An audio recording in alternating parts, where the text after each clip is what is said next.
It's like we're in a club, you know? Dude, I like the music. Really good. It's really, really good. Yeah, we're clubbing. We're clubbing this morning. Let's do it. Welcome, welcome, one and all, to the Wise Agent Society's National Real Estate News, episode 18, I think. We're getting up there on our episodes. Still fairly new, but we're doing these shows twice a week, so we're pushing up 40 episodes altogether. Today, we have one of my favorite guests who's come on a couple times with us, I think, so far, Mr. Aaron Gordon, the lender extraordinaire out of Las Vegas, Nevada. He's also licensed in a lot of other places. You might remind us where that is. And he's a good friend of mine and just a wealth of knowledge. He's also TikTok famous and a few other social media famouses. He's on all that stuff, putting out great content for everybody. So make sure you check him out. Aaron, thank you for joining us today. How are you, buddy? Thanks for having me, Shay. Always fun to be here. And I would give you the list of states I'm licensed in, but it's a little bit long now. So just call me and we'll figure out where to place you. How's that sound? That's a good idea. Primarily my business is Nevada and California. So Nevada and California is about 90% of what I do. There you go. But if you need help with wherever, Aaron can point you in the right direction. So absolutely. And if I'm not licensed there, I'm always happy to help as well. So for the agents that are listening in, or even lenders listening in, if you're struggling on a transaction, I'm always happy to provide free advice. So I've been doing this 22 years now and seen pretty much everything, and done a ton of loans and managed a ton of loans and had a lot of people working for me through the years. And so I've seen most scenarios, and I can pretty much almost always help you navigate a difficult situation. Yep, that's what I love about you. You've been a great resource for me and my agents on my teams over the years. And that's what I've talked about a lot of times on my show, is that the people I have on to these shows are excellent teachers and mentors and people that are coming from contribution and are more than happy to share information. So if I usually volunteer it for people. You did it up front, so I didn't have to do it for you. And I'm like, hey, give us a call anytime you have questions about things. So, holy shit, I don't know about you, but it's like, for me, it's like my favorite part of the job. I like putting together puzzles. I like hearing a situation that I may not even have heard before. It helps me learn. It helps me grow. It helps me be better. And so yeah, regardless of if I'm on the transaction or you're on the transaction or it's in a different state or whatever, always happy to help because it helps us become better at what we do as well. So, yep. No, I'm on the same page. One of my favorite things about this whole job is problem solving and, thinking outside the box and overcoming challenges. The day to day, everything's good and, repetitive. I don't like any of that stuff. So yeah, that's the grind part. Yeah. We thrive in the adversity and challenges. So yes. Yeah. I'm really happy to have you on here today. Thanks for jumping in short notice. We didn't have a guest lined up today, and Aaron's always a solid to help us out when we're in a bind. It's better than just hearing me talk. I talk all the time on these shows, and I prefer to have somebody else on there with some new perspective. So thanks for coming on short notice. My pleasure. Yeah, so we'll talk about.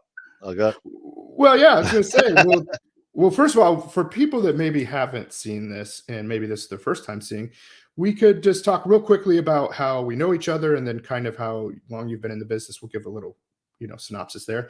So you and I have just been friends, and we started in Las Vegas when I started, whatever that was now, 10 or 11 years ago, as a realtor in Las Vegas. And I couldn't tell you, do you remember the first time we met? You know what? I think the first we had exchanged texts and stuff like that. And the first time we met, we went to a lunch at it was a restaurant. Something bees, honey bees, honey salt. Honey salt. That's what I was thinking. Yeah, honey salt in Summerlin. Yeah, I remember that lunch. Yeah, and you were that were maximizing search engine optimization and really capturing a ton of leads off the internet, whereas most agents were paying for those leads. You were building that stuff organically, Shay, which was back then unheard of, and like to the tune of, I can't remember, you'll have to remind me, I think it was like hundreds of leads a week, 600, organically. 600 a month. Wow. Yeah. Yeah. That was a ton. Yeah. So you broke up there for just a second. You froze for just a hot second. I don't know why. But you had said something that when we first met, that I was doing search engine optimization. I think that's what you're basically saying.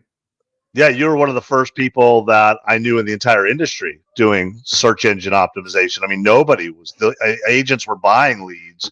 Nobody was doing it organically. And you were just so comfortable in that organic space that scared everybody else. It was inspirational, to meet you back then, because you were doing something that nobody else was doing. Or they were, I don't want to say they weren't doing it. They were trying to do it. They weren't doing it successfully like you were doing it. Yeah, I was kind of hitting it from two ways, and thank you for bringing that up. I kind of forgot about that. It's fun to remember kind of where you came from, because I remember. I mean, I thought that was a smart way to do it. I've always been how can you make money when you're doing other things? So you can put that stuff into place, and that stuff's working and bringing in business. But I did that two ways. So I had an assistant that I paid to put in search engine optimization content.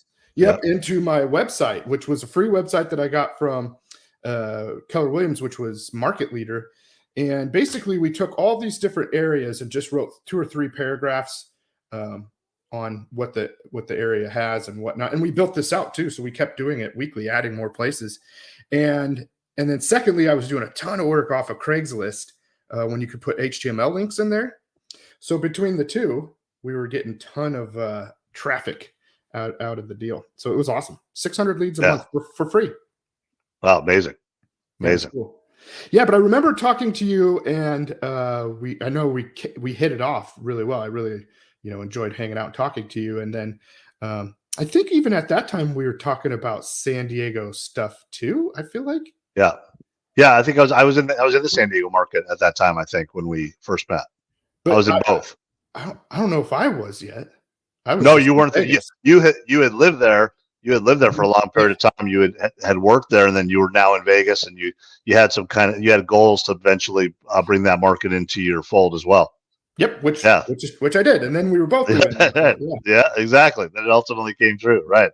So it was. Yeah, we both always kind of had that vision of not just being one market representative, but being in multiple markets, which it was kind of unusual for me at that time, because most lenders didn't do that back then. Now, almost most people do it, but back then it was really rare to try to have a presence in multiple markets, and both of us were able to successfully pull that off. And I think that comes from you have to have great routines. You got to make people feel loved, whether they're in front of you or not in front of you. And look what it ultimately ended up happening, Shay. Back then, here you and I are trying to manage people in different states and deal with customers in different states. And it was a little bit more clunky back then because technology hadn't quite caught up to make it happen. But then the pandemic literally forces all of us to do it. And so for me, back then, it was really comfortable because I had run my team for 3 years prior to the pandemic by this type of format. I used a software called Blue Jeans. And we would meet daily by Blue Jeans, which is now Zoom. Zoom has taken over. I don't even know if Blue Jeans is still around, but I've never heard of it. Zoom. Yeah, it's just a Zoom. It's just like Zoom. And so, but I was running team meetings and meeting customers by Blue Jeans, and so then when the pandemic hit, and everybody was forced to do it, me and the team were really comfortable. In fact, those first 3 months, I'd say Guild Mortgage, where I work, rolled us out in front of the nation 2 or 3 times to kind of talk to people about how do you execute in a world where you're probably not going to have customers come into your office. And so, today it's very rare when somebody wants to come to our office electively, and so they're just busy, and we can do a lot of stuff online. And we're a little bit different in the lending space than you guys are, because you guys still got to get people in your car and show them homes. And most people aren't going to buy a home without having physically gone inside. Some people do, but it's fairly rare. And I know the experience isn't quite as good. I mean, because I'm so into the technology piece, I've tried to buy houses in my life without seeing them. And luckily, I've only done it one time. I bought a house without seeing it, and luckily, I put in the contract that during the due diligence period, I get to physically go into the house and see it. Mhm. And when I did it, it was not the right idea. And so I realized at that moment that pictures are a lot different than walking through a house, right? And it doesn't matter if it's video, because in that case, not only had I seen a bunch of pictures, but my agent had also used video and walked me through the house. But still, there's nothing like being inside the house to know how you feel. And, it really, what it kind of did too, Shay, it just, what we do is so unique, and even though we're in a down market right now, people love to buy houses, and they will buy more houses. And even today, when people are telling you don't buy a house, nobody's buying a house. 84% of people, this is a real number, 84% of people think it's a bad time to buy a house. Well, you know what? You know how many houses sell per day, every single day right now, Shay?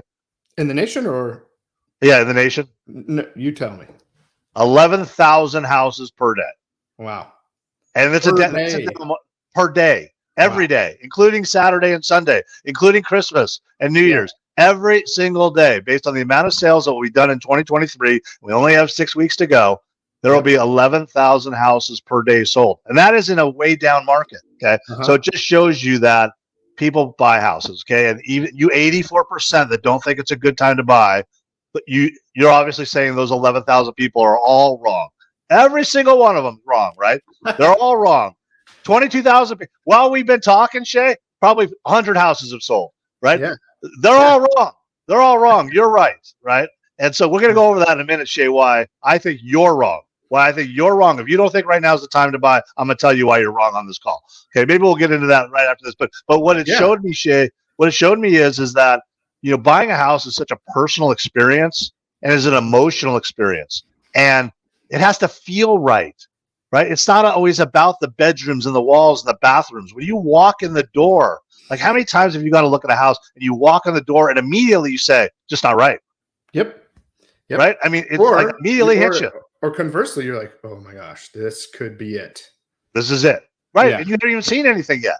Yeah. All you've done is driven up through the driveway and walked to the house. But you have this feeling. And that's what owning a house is. It's an emotional thing. All right, Shay, you want me to tell you why those 84% of people are wrong? Yeah, I want to. And then I'll tell you another quick thing is that I'm buying a house right now. Yeah. I'm buying another house, not this one I'm in, but I'm buying another house right now. Genuinely. Yeah, and just so you know, before I give you this lecture, I'm in the process of buying 2 investment properties. Okay. So before the end of the year, I want them both closed before the end of the year. And so it just shows you. So we're not just giving you the speech that we're about to give you. We're not just realtors and lenders selling you hogwash story. Shay and I are both putting our money where our mouth is. Okay. But let me tell you why the 84% of the people that say it's not a good time to buy a house, they actually say it's a bad time to buy a house, why they're wrong and why your friends are wrong. Okay. If you would have bought a house 2 years ago, okay, first of all, unless you had a big down payment, the seller wasn't going to look at your offer. Okay. You had no chance unless you were putting a big down payment down. Okay. Well, then people were bidding. They had bidding wars on houses. Okay.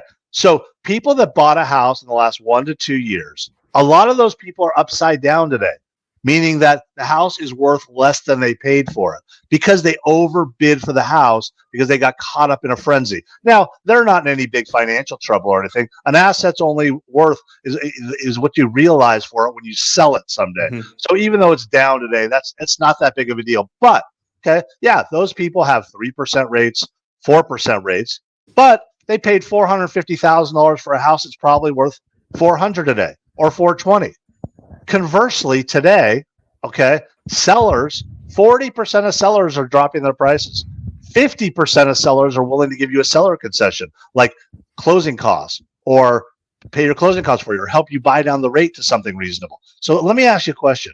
Would you rather have paid $450,000 for a $420,000 house and got a 4% rate, or would you rather have paid $420,000 for a $450,000? Oh no! Which one? Which one make more sense? You blipped out just for the second part. Do that example again. You froze again. Okay, so would you have rather have paid $450,000 for a $420,000 house with a 4% rate? Or would you rather have paid $420,000 for a $450,000 house with a 7% rate? It's a no-brainer. Yeah. You can change the rate down the road. You can't go back and negotiate with the seller. Price. Nope. The price is the price. You're in, right? So today you have a better opportunity than you had 2 years ago, 1 year ago. Okay. That nobody talks about that, right? Yeah. Today, Shay can go out and show you 15, 20 houses that may fit your budget, right? A year ago, 2 years ago, maybe 2, maybe 3. And your chance of winning that house was probably slim and none unless you were paying cash or you're putting 30% down, or the lender basically said, this is the greatest borrower I've ever seen in the history of borrowers.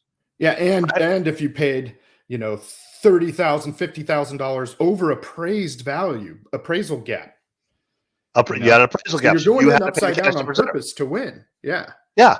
So I wouldn't say it's an ideal time to buy a house, but it's a heck of a lot better time than it was 2 years ago because you have a chance. And guess what? You're not going to stay in. So let's just say home prices went up 2% this year. Okay. They went up 2% in 2023. Do you know what happened in 2023? We had the highest interest rates in 23 years. We had the fewest home sales in 13 years. If I had told you, Shay, on January 1st, that sometime this year, we were going to face the highest interest rates in 23 years, we're going to have the worst home sales in 13 years, what would you say home values would have been? Oh, down. It would have been down in the dumps. Yep. Down at least 5%, 10%, 15%. It didn't happen. It went up 2%. How? Demand. You don't have enough inventory in this country. Yes. Yeah. Inventory. We don't have enough homes. And why don't we have enough homes? And you and I have talked about this before, Shay. For everybody out there questioning all these numbers, look, your friend down the street, I know they bought 3 houses in their life. They're not an expert. Okay. They wouldn't buy a house today because they own 3 of them, right? Or they've owned 3 or they're in one right now. If you don't own a home, you got to get on the ladder. You got to get on the ladder. If you're paying rent, that's 100% interest. Yeah. 100% interest. They're like, I'm waiting for rates to come down. But you're paying 100% interest. You're paying a whole payment of somebody else's, equity. And Shay, the number one buyer of homes in the United States is Invitation Homes. Yeah, no, we can complain about Invitation Homes all we want, but Invitation Homes is a Wall Street-backed firm, and they buy homes to rent them out. Yep. Invitation Homes has raised rents on I think they own like 80,000 homes, 86,000 homes, some crazy number. Okay. They raised rents on their homes over the last 2 years by 20%. Wow. If you were in a 30-year fixed rate mortgage, if you were in a 30-year fixed rate mortgage, your payment never goes up. The only thing that goes up are your taxes and your insurance, but your principal and interest doesn't go up. So and then here's what I would ask you. If now is not the right time to buy a house, when will the right time be? Right? What's the magic number? If you're waiting for home prices to come down, I don't think it's happening. If it didn't happen this year, it's probably not happening. Not in the next 5 to 10 years, because they're not even building enough inventory to catch up. They can't even do it. It's not even possible. And bingo. And Shay, so we talked about this before, but I want to go over this for the people that are watching. Yep. In 2008, we had a mortgage crisis, right? We had an economic disaster. There was the Great Recession, right? Well, for 40 years, up until that point, home builders used to build 2 million houses per year.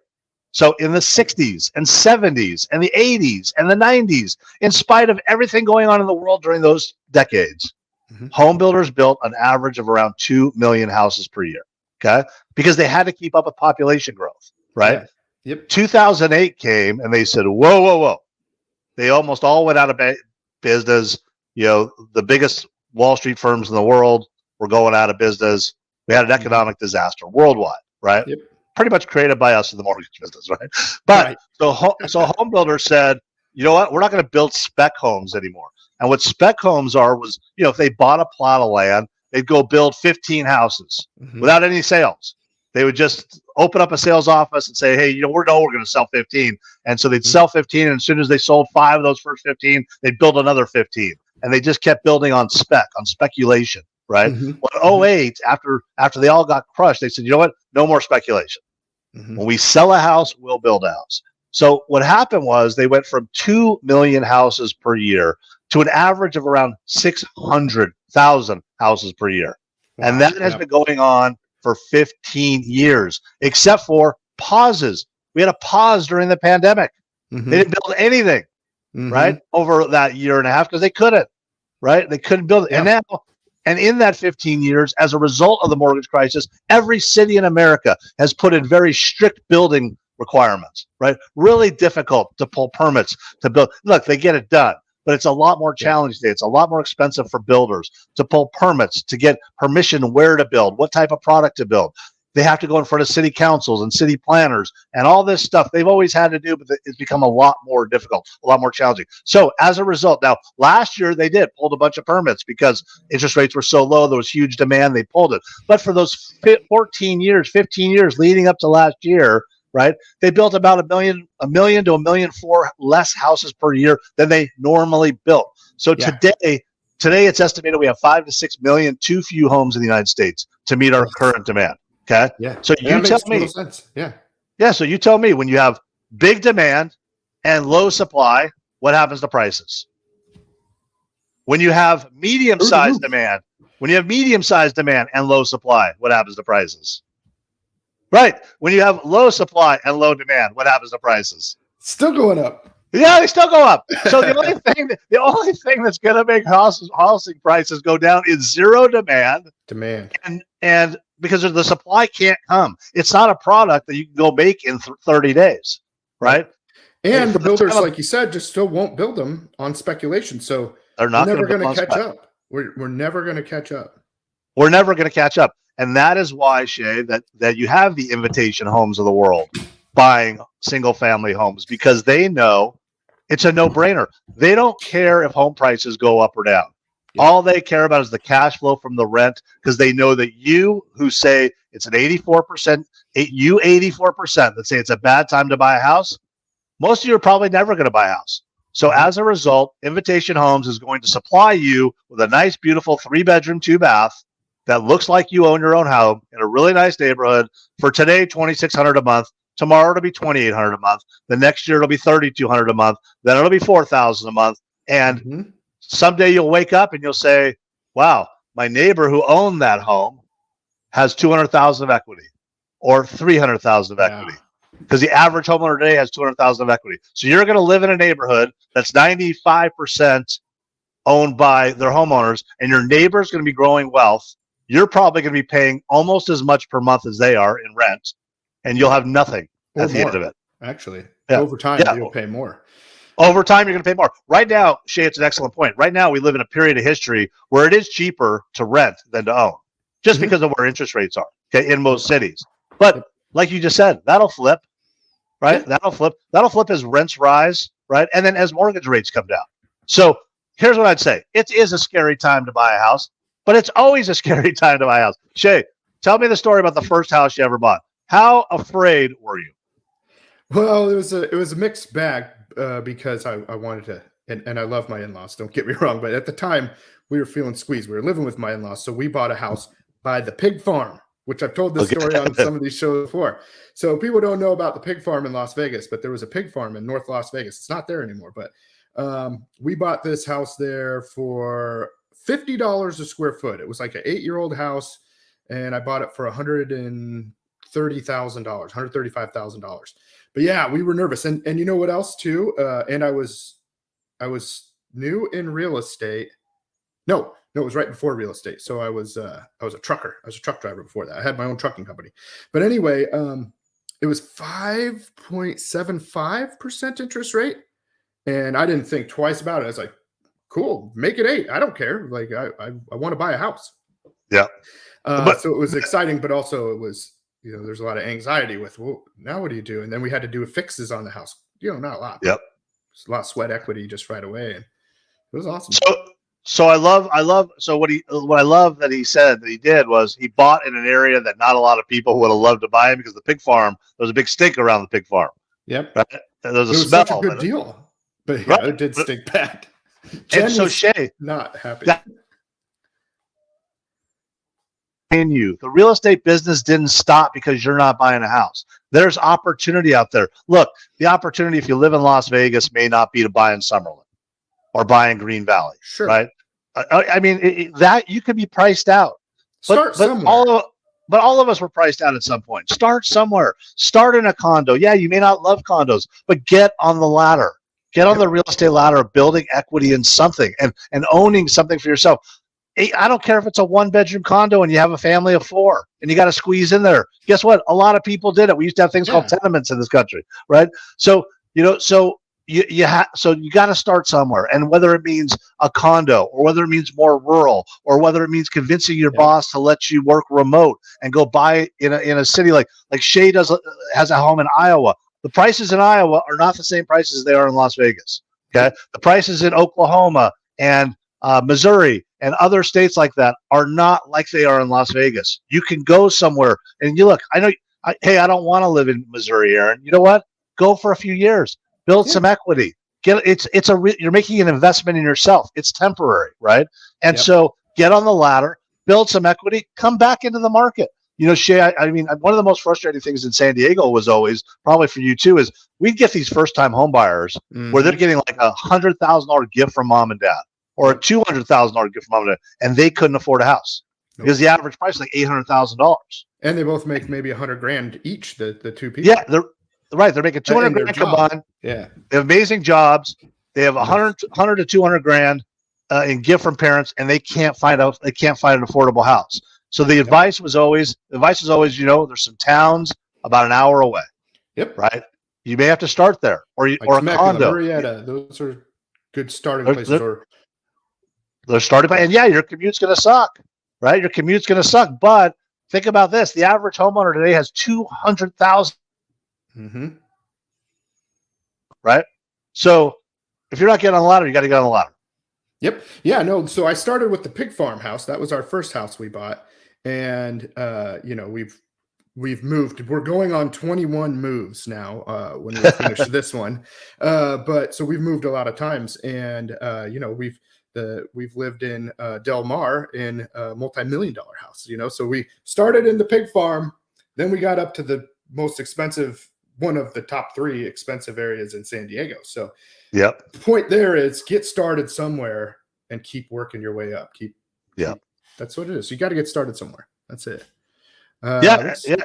So Frank put in the chat that was his first. He's an amazing guild loan officer. Thank you, Frank, for chiming in. But yeah, so same thing with me, Frank. My first house was, I think, 13.5% interest rate. Okay. It was $130,000 loan. My total payment was like $1,400 a month.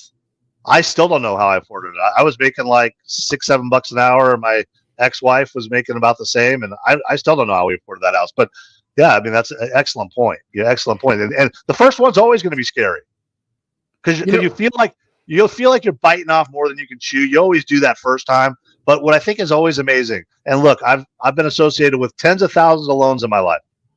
First-time home buyers almost always tell me a year later, "Wow, that was a lot easier than I thought it was going to be."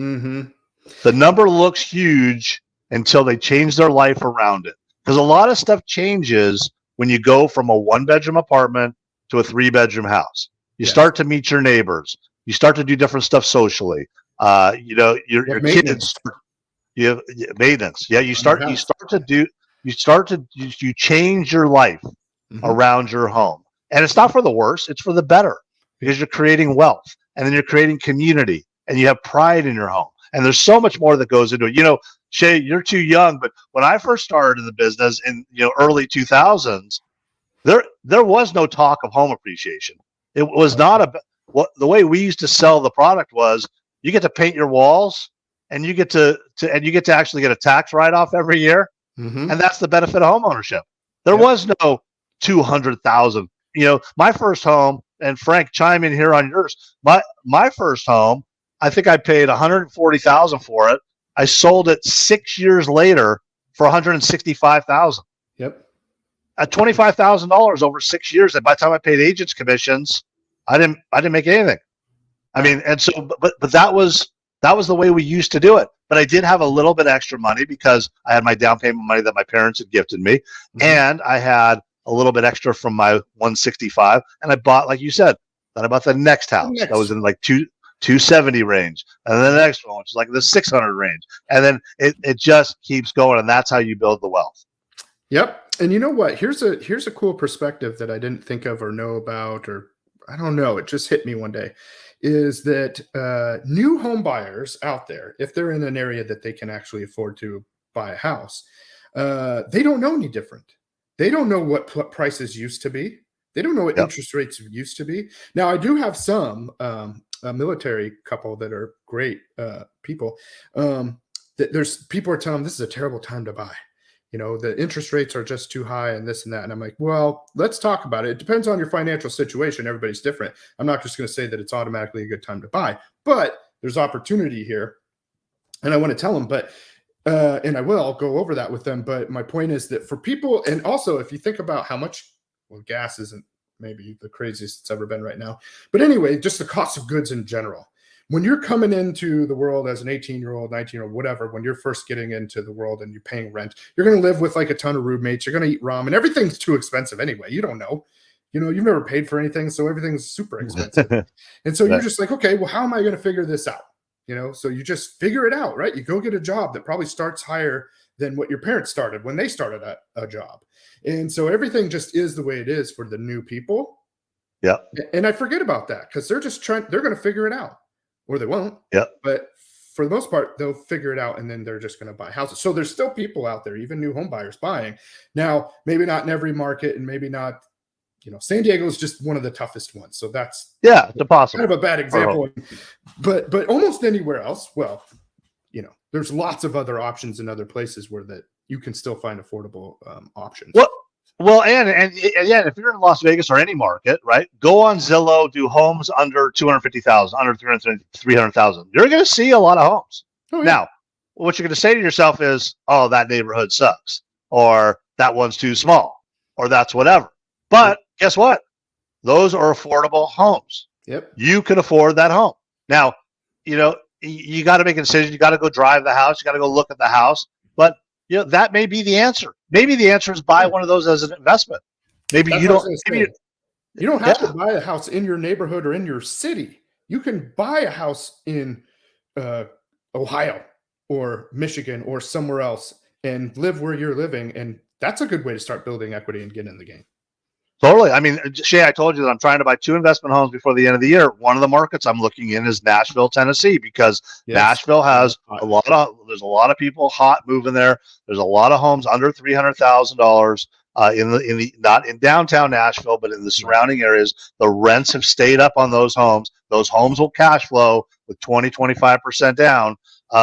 You know, you're not going to make a killing, but if you can break even where today's rates are, right, and then knowing that there'll be a refinance, because right now sellers in Nashville are willing to make deals, right? Mm-hmm. They weren't a year ago. A year ago, try to get an investment home in Nashville a year ago. You were going to be in a bidding war, right? And you're going to lose on the cash flow basis every month, right? Today, you have an opportunity.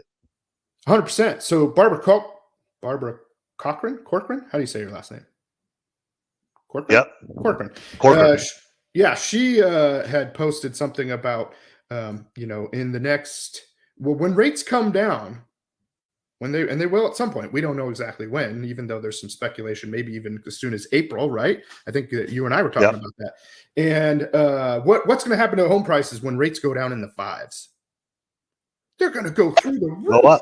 Through the roof. And you're going to be paying all those appraisal gaps and $20,000 over appraisal price. I'm not saying over list price. I'm saying over appraisal price.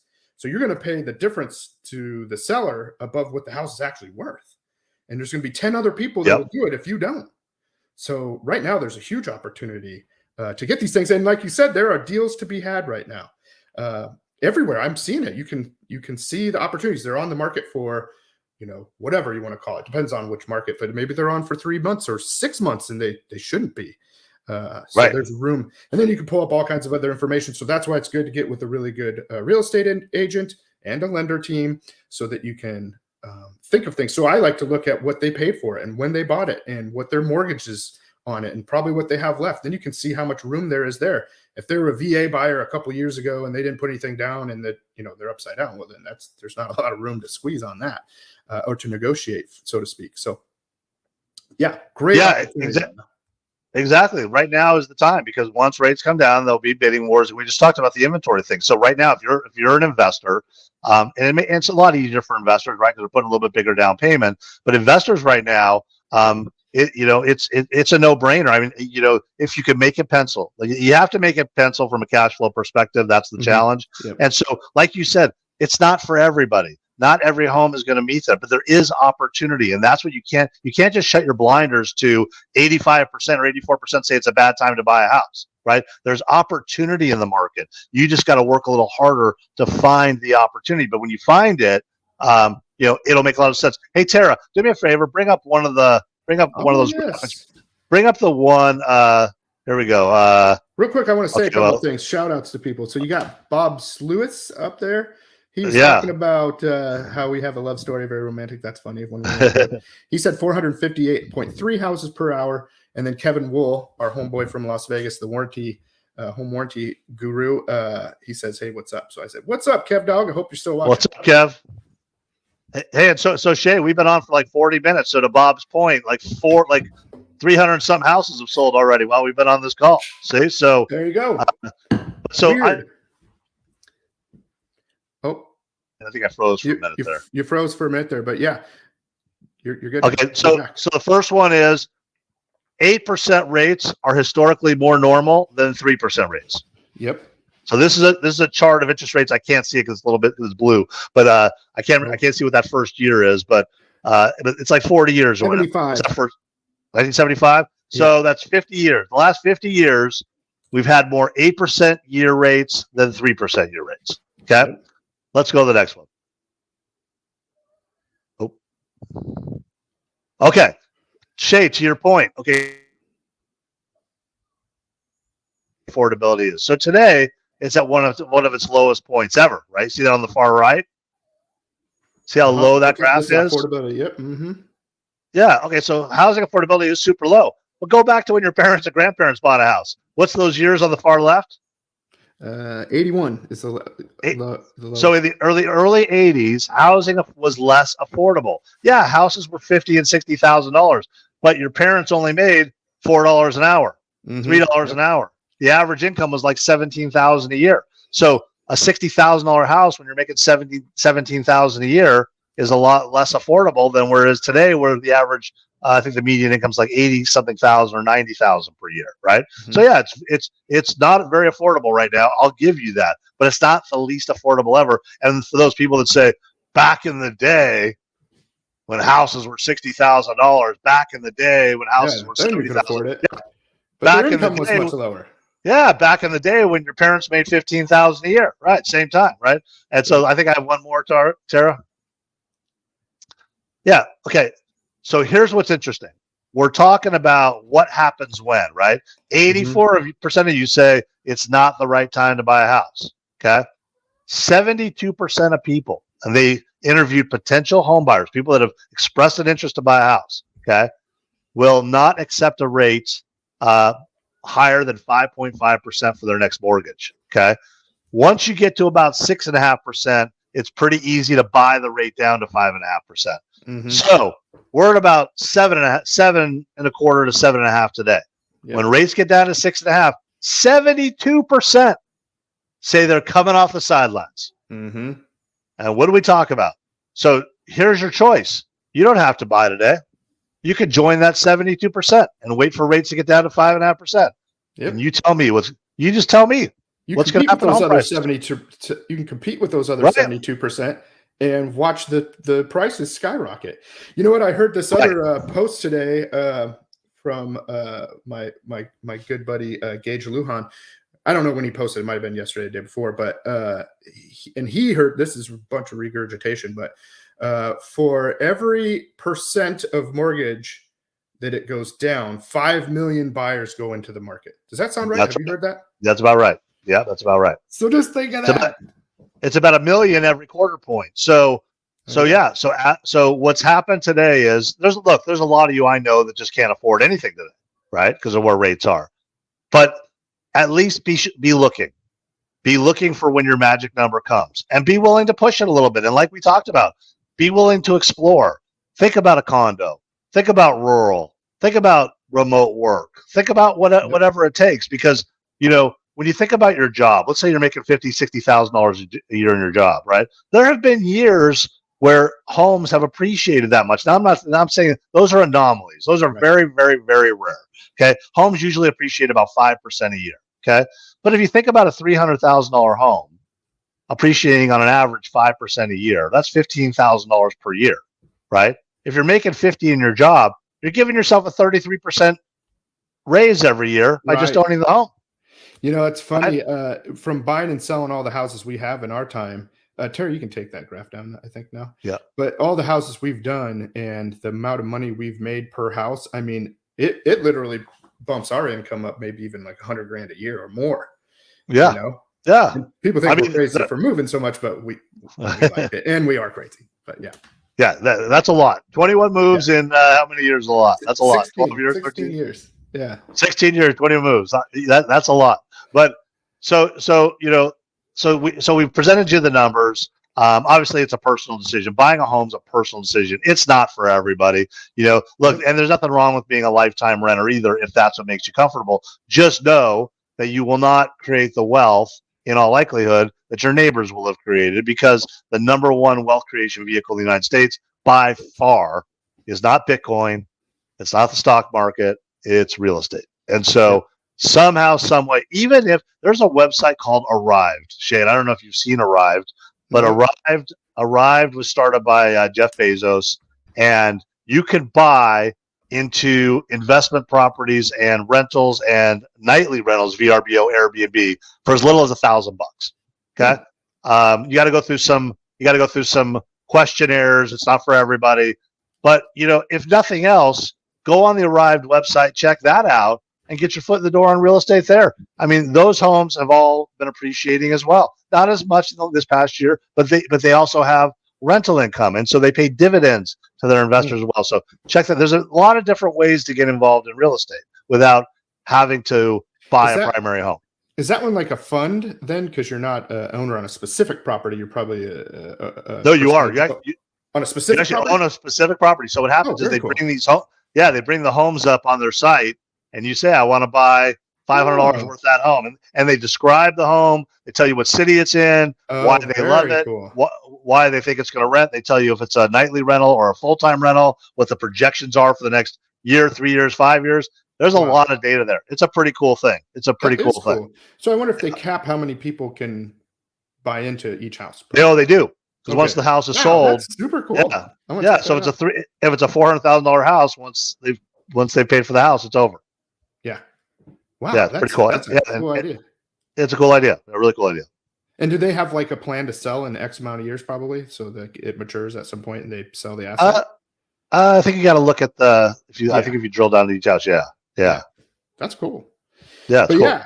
So definitely, so many opportunities out there for everybody, and I think the key is to start having the conversation with your trusted real estate agent and your trusted lender. And if you don't have a trusted lender, talk to your trusted real estate agent. They will have a trusted lender to talk to. And if those of you that are out there watching that don't have either one, and you're not in my state or Aaron's state or areas, just reach out to us. I have people all over the country. I interview agents all over the country on these shows. I have trusted advisors and colleagues and associates all over, and I know Aaron does too. So between the two of us, we have you covered, and we can just talk over your scenario. I think it's smart to talk about it, and we're not going to just tell you to do it. We're going to talk about your scenario and tell you what we think would be our advice for you to do, and then we're going to just help you make the best decision for you and your family. We're not here just to sell houses or sell loans. We're here to just help people achieve whatever it is they want to do and wherever they want to go. So you can trust that that'll happen when you talk to either one of us. Yeah, Shay, and I think that's the biggest takeaway today, right? We're not telling you to go buy a house. What we're telling you is understand the opportunity, look for the opportunity, understand where you are on the opportunity. So call an agent, call a lender. Look, if they try to force you to buy a house and they're too pushy, then move on to the next one. Yeah, just tell them, hey, you know what? My plan is to buy a house sometime in the next 1 to 3 years. Okay. I'm in no rush, but I just watched these guys and they said I should. Is how many people we talk to on a daily basis that don't think they could buy a house, but they could buy a house today very easily. Yeah, Like they think their credit's not good enough or they don't have enough money.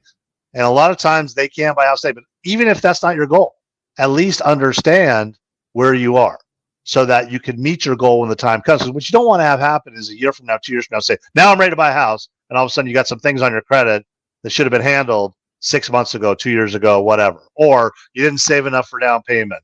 Or you're doing a down payment assistance program and you make too much money. So there's a lot of different things that go there. It's understand to, number one, know where you are. Number two, then you can start to take your time and look for the opportunity. And, look, you may say, I want to get a home. It's 30% below market. And, it needs to be in this 2-mile radius and that's it. And you set yourself up an alert with an agent and that's the only thing you're going to buy. That's okay. Yeah. Because over a few year period, maybe it pops up. I would suggest you open your buy box up higher than that. But if that's your goal, at least know your goal and know where you are position-wise to meet that goal. Yeah. And so that's stuff that you could go over. And basically, I think what you're saying is formulate a plan. It doesn't have to be a plan for the next 3 months. It doesn't have to be a plan for the next 6 months. It can be a plan for now and 3 years, whatever makes sense. I've talked to lots of people where we formulate a plan and we talk about it and we go through, we know what they're going to be doing job wise or what they plan to do. And sometimes that changes, but sometimes it goes the way they say. And, 2, 3, even 4 years later is when we do business. So it's about forming the plan and moving forward as such. I think we covered a lot of great stuff here today. As always, really appreciate you coming on to share your wisdom and your insight. And, thanks for coming on, man, as usual. My pleasure, man. Anytime. Love it. And thanks for coming on such short notice. That was super helpful. So reach out to either one of us if you need anything. Aaron's information is at the bottom of the screen scrolling there. He's happy to help you with all of your home loan needs and questions. And he also can just give you some insight. Like this guy is seriously, digesting so much news and national overall economic news in every way, but mostly pertaining to loans and real estate. So he's happy to share information. But follow his channel. So he's on TikTok, Instagram, Facebook. Do you have stuff posted anywhere else? No, TikTok and Instagram at Aaron Knows Home Loans. And what's your OnlyFans handle?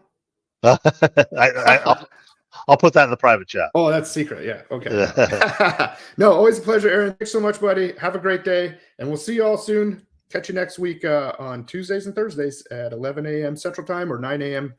Pacific Time. Take care, everybody. Thanks, Shay. Thanks, Aaron.